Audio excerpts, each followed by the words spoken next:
आप सबको पूरे हरियाणा से जो सब लोग हैं, जो मेरे बड़े बुजुर्ग बहन भाई युवा साथी और जितने भी चाचे ताऊ सब हैं, सबको राम राम। और मीडिया के साथियों को राम राम मेरी तरफ से। आज जिस विषय पर आज आप यहाँ इकट्ठे हुए हैं, मैंने आप सब लोगों को, मीडिया के साथियों को यहाँ बुलाया है। वो विषय आप लोगों को 2 दिन से आप लोग देख रहे हैं कि किस तरीके से 26 जनवरी को जब मैंने एक जिसके ऊपर धारा 354 के तहत मुकदमा दर्ज हुआ है और उस मुकदमे में जो आरोपी मंत्री हैं, मैंने उनसे एक खड़े होके एक क्वेश्चन पूछा। जब वो झंडा फहराने के लिए खड़े हुए, मैंने उनसे एक क्वेश्चन पूछा कि साहब आप अपवित्र हैं, आप ये झंडा नहीं छू सकते, क्योंकि हमारा जो झंडा है वो बड़ा ही पवित्र है।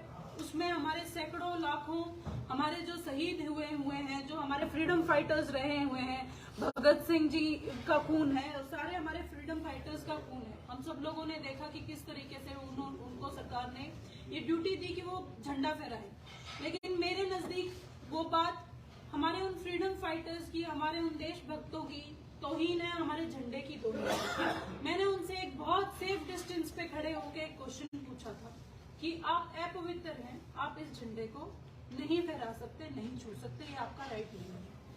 ये मेरा संवैधानिक अधिकार भी है, लोकतांत्रिक अधिकार भी है कि मैं उनसे ये बात पूछ सकती हूँ। बजाय इस बात का उत्तर देने के, उन महोदय ने किसी को इशारा किया और आप लोगों ने वो सारा प्रकरण देखा कि किस तरीके से उन लोगों ने मुझे घसीटा, मुझे पीटा, किस तरीके से मुझे पुलिस के एक अफसर ने मुझे लात मारी। और आप लोगों ने, बाकी सब लोगों ने देखा कि किस तरीके से एक सरदार जी ने मेरे शॉल को उतारा और मुझे गले में डाल के मुझे उन्होंने घसीटने की कोशिश करी। बाद में उन्होंने मुझे वो शॉल से फांसी लगाने की या उससे मुझे रैप करने की भी कोशिश करी गई, आप लोगों ने देखा। उसके बाद आपने देखा, ये आप सब लोगों को पता है, जब एक महिला, मैं कोई क्वेश्चन पूछ रही हूँ ना, मैं कोई वेपन कैरी कर रही हूँ, मैं निहत्ती हूँ, मैंने सिर्फ और सिर्फ एक क्वेश्चन पूछा। उस क्वेश्चन के बदले में ये संदीप सिंह ने, जो पहले से ही इतने गंभीर आरोपों में मुकदमा इनके ऊपर चल रहा है, इनके ऊपर जांच चल रही है इतने गंभीर आरोपों की, तो मुझे एक बात बताइए, इनको क्वेश्चन आंसर तो देना बहुत दूर की बात, ये इशारा करके लोगों को भेज रहे हैं, मुझे पिटवा रहे हैं, मेरी इज्जत उतरवा रहे हैं, मेरी इज्जत पे हाथ डलवा रहे हैं। ये कहाँ का न्याय है? और आप लोगों ने उसके बाद देखा कि किस तरीके से पुलिस ने भी मेरे साथ बर्बरता करी। पुलिस को वेट करना चाहिए था लेडी पुलिस के आने का, लेडी ऑफिसर्स के आने का, लेकिन वो नहीं किया गया। मुझे घसीटा गया और मेरे ऊपर आप लोगों ने सारे ने वो प्रकरण देखा। इस सारी चीजों के सबूत हर जगह भी मौजूद है और मेरे साथ भी पास भी मौजूद है। उस जगह पे चलिए, पुलिस ने जो किया वो किया। आप लोगों ने ये भी देखा, उसमें 2 सिविलियंस थे, 2 लोग थे, जिनका एक थे सरदार जी जिन्होंने नीली पग पहनी हुई थी, बुजुर्ग आदमी थे, और एक कोई काले कोट में थे। वहाँ सिविलियंस थे जिन्होंने मुझे बुरी तरह कैरी किया, पीछे से कैरी किया, और एक ने तो मेरे शॉल को भी उतारा, और वो सारा प्रकरण आप लोगों ने देखा। क्या ये बात जायज है? क्या मेरा इतना बड़ा अपराध था? मैं तो अपने झंडे के सम्मान में ही खड़ी हुई थी। एक आदमी जो महिला की इज्जत उतारने के लिए, उसके कपड़े फाड़ने के लिए आरोपी है, उसको खट्टर सरकार इस हद तक बचाने की कोशिश कर रही है। मैं खट्टर साहब से एक क्वेश्चन पूछना चाहती हूँ, आपके घर में खुद के बेटियां नहीं है, लेकिन हम तो किसी की बेटी हैं, हम तो किसी के घर पे आए हैं, तो मैंने ये बात बता दो जी, हम किस हद तक अपने आप को बेइज्जत करवाएं? अगर वो आदमी मेरे साथ पब्लिक में ये करवा सकता है, उस छोरी गले बंद कमरे में के करा होगा, मैं ये बात का जवाब चाहती हूँ भाई। जब वो भरी पब्लिक में इशारा करके यह बात कर सके है, तो बंद कमरे में तो उसके कपड़े भी फाड़े होंगे और पता नहीं वहां बेचारी छोरी बोल नहीं पाई, क्या क्या किया होगा, जब मेरे कपड़े उतरवा सकता है। पर मैं आप सब लोग मीडिया के साथियों के जरिए से एक संदेश इस खट्टर साहब ने भिजवाना चाहूँ। मुख्यमंत्री जी, ईब आप अपनी कमर कस लो, आम खट्टे हो लिए हैं। मैं 2 दिन हो गए ये प्रकरण चल रहा है, मेरे साथ जो हुआ है, मुझे लाखों लोगों का समर्थन मिल रहा है, सैकड़ों फोन पर मैसेजेस मुझे आ रहे हैं, सब लोग ये बात बोल रहे हैं, बहन हमने तेरे पे गर्व है, तू इन्हीं से हिम्मत कर लड़ी जा, हम तेरे गले खड़े हैं। सारी खाप, ये मेरे बड़े बैठे, ये मेरी सतरोल खाप के हैं, बाकी सारे बुजुर्ग मेरे भाई बैठे हैं जाट संघर्ष कमेटी से, ये मैडम है, बाकी और लोग जो यहाँ पे पहुंच नहीं पाए या पहुंच रहे हैं रास्ते में, वो सब लोगों का पूरे हरियाणा का मेरे को समर्थन है।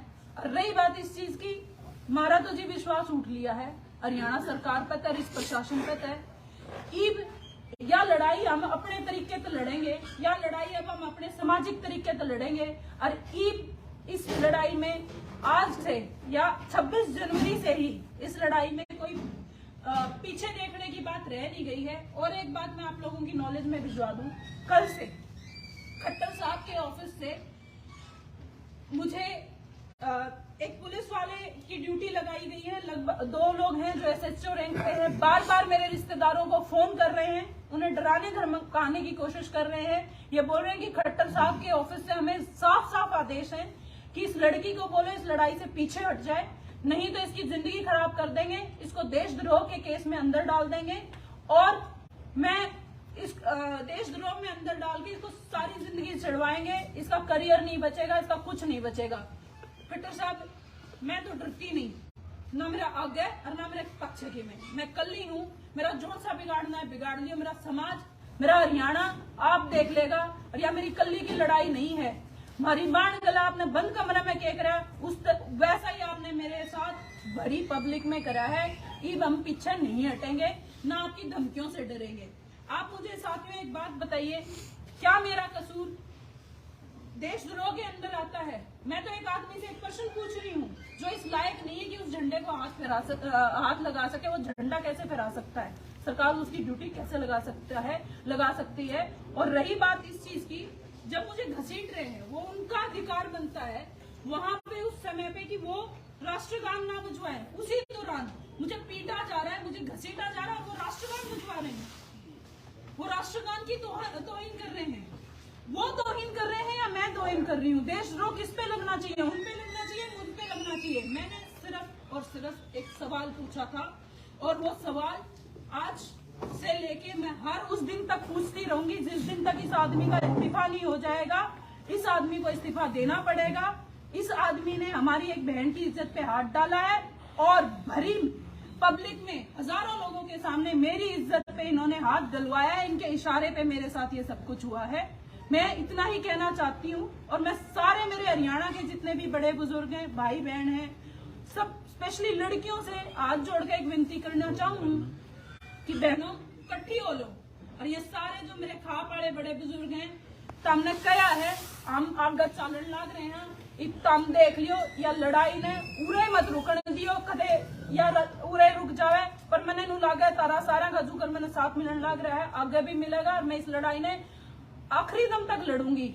उन्होंने घसीट इतना भी हुआ है, मेरे टिश्यू टीयर हुआ है मेरे हाथ में, मैंने अपना चेकअप करवाया है कल, मेरे पूरा बदन दर्द हो रहा है, मेरे टिश्यू टीयर की वजह से मुझे ये पहनना पड़ा है। मुझे डॉक्टर्स ने बोला है कि मुझे अपना हाथ बहुत दिनों तक मूव नहीं करना है। चाहे आप इससे भी ज्यादा कर लो, चाहे आप और कुछ भी कर लो, मेरे रिश्तेदारों को थ्रेट करवा लो, और कुछ कर लो, मैं अपनी जान की बाजी लगा दूंगी, लेकिन मैं अब चुप नहीं बैठूंगी। मेरी तरफ से इतना ही है। आप लोग अब अगला कदम क्या रहेगा आपका? क्या तैयारी है? आगे की रणनीति क्या है? कैसे लड़ाई लड़ेंगे? क्या रूपरेखा बना रहा है? देखिए जी, उस दिन तो मैं शायद वहाँ अकेले खड़ी थी, लेकिन मेरे साथ अब पीछे पूरा हरियाणा खड़ा है। मैं रोड पे आना पड़ेगा, रोड पे आऊंगी, मुझे सभाएं करनी पड़ेंगी, पंचायतें करनी पड़ेंगी, पंचायतें करेंगे। जो इस चीज के लिए जरूरी होगा, गैर जरूरी होगा, सब कुछ करेंगे। एक एक आदमी को उठाऊंगी, एक एक खाप के हमारे जो बड़े बुजुर्ग हैं उनसे बात करूंगी, सबको इकट्ठा करूंगी, सारे हरियाणा को इसमें जोड़ूंगी। आपने बहन जी शिकायत दी, महिला आयोग में शिकायत दी, महिला आयोग में शिकायत दी इस मामले की? हम आज यहाँ शिकायत देने पहुंचे हैं, आप लोग भी चलिएगा। आज हम एक और बात बताऊं, आज बड़ा कोई कह रहा था, आज मतलब जिन लोगों ने हमें डरा धमका रहे हैं, वो लोग आज ये भी बोल रहे हैं कि आज मुझे गिरफ्तार किया जा सकता है। किस केस में किया जा सकता है मालूम नहीं। मुझे नहीं पता मेरा क्या खोट है और क्या कसूर है जिसमें मुझे गिरफ्तार किया जाएगा। आप लोग साथ चलिएगा। आज मैं अपनी कंप्लेंट देने जा रही हूँ क्योंकि उस समय मेरे साथ मेरे ताऊ जी मौजूद थे जिन्होंने ये कंप्लेंट करी है। मेरे साथ वो जाएंगे, आप लोग भी चलिएगा। कहाँ दे रहे हो? SP office. महिला आयोग में भी जाएंगे। हाँ जी, हम महिला आयोग भी जाएंगे। हम आज अपना जो भी कानूनन प्रकरण है आज से शुरू कर रहे हैं। आप कह रहे हैं कि राष्ट्रगान पहले बाद में शुरू हुआ, परंतु राष्ट्रगान गरिमा को खराब करने की कोशिश की है राष्ट्रीय ध्वज की, ये आरोप है। ये आरोप लगाया गया है जी, आपके ऊपर। आप जो वीडियो है आप उसमें देखिए, ध्वजारोहण नहीं हुआ था, ना ही राष्ट्रगान शुरू हुआ था। मैं मेरा क्वेश्चन पूछ चुकी थी। उसमें वहां पे जो आदमी मौजूद खड़ा है, जो सबसे ज्यादा रिस्पॉन्सिबल आदमी है, जिसकी ड्यूटी है, वो उसकी ड्यूटी बनती थी वो पहले मुझे आंसर करे, फिर अपना प्रोसेस शुरू करे। तो बीच में ही बजा दिया था। हाँ जी, जब मेरे साथ मारपीट हो रही थी, जब मेरे को घसीटा जा रहा था, जब मेरे साथ ये लोग मेरे कपड़े उतारने की कोशिश कर रहे थे, तब राष्ट्रगान बजाया गया। और उस समय आप लोग वीडियो में साफ साफ देख सकते हैं। मेरे पास क्या, ये तो सारे हरियाणा के पास आज वो वीडियो है, सारे देश के पास वो वीडियो है, आप लोग साफ साफ देख सकते हैं। आपको थाने में तो नहीं टॉर्चर किया गया? 3-4 घंटे आप थाने में रखे? देखिए जी, ये खट्टर की सरकार है, ये प्रशासन भी उनका है, और जब सरकार आपके खिलाफ हो तो आपको थाने में भी क्या किया जाता है आपको पता ही है। तो किस तरह से छोड़ा गया? देखिए जी, बाद में मुझे मेरी खापों का जो वहाँ पे खापें चल रही थी, पंचायत चल रही थी महापंचायत जींद में, वहाँ से मुझे सारे मेरे बड़े बुजुर्गों का समर्थन मिल चुका था। उन्होंने साफ साफ बोल दिया गया था कि अगर हमारी बहन को छोड़ा नहीं गया और अगर उस पर पर्चा दर्ज हुआ तो सारी खापें जींद से सीधा यहाँ आएंगी। और उससे पहले जितने भी पिहोवा के मेरे सारे साथी थे, किसान यूनियन थी, बाकी सारे लोग थे, वो ऑलरेडी वहाँ इकट्ठे हो चुके थे। और सारे लोग मेरे गांव से, मेरे हलके से, मेरी खाप से सारे लोग गाड़ी भर भर के चल चुके थे। मजबूरन उन्हें मुझे छोड़ना